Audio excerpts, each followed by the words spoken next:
Hello everyone, welcome to STENO 24/7.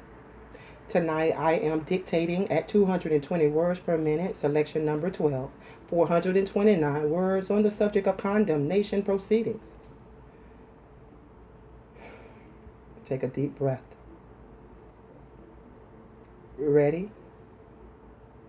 Let's write.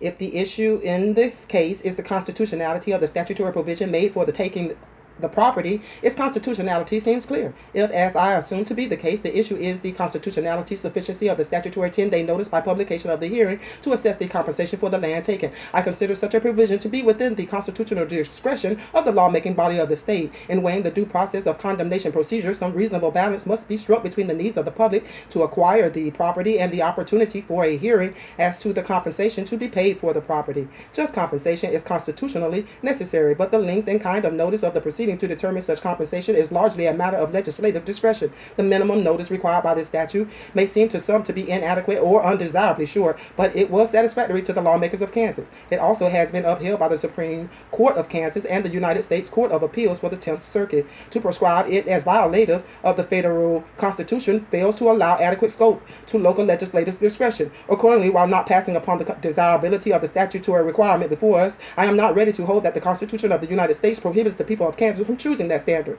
Particularly, I am not ready to throw a nationwide cloud of uncertainty upon the validity of condemnation proceedings based on compliance with similar local statutes. Since 1889, it has been settled that notice by publication and condemnation proceedings to take and to fix the value to be paid for the land of a non-resident comports with due process. I agree with the court below and with the opinion of the Court of Appeals for the 10th Circuit rendered in the comparable case of Collins versus Wichita, which came to our attention at the last term of court and in which certiorari was denied. Therefore, I would affirm the judgment here.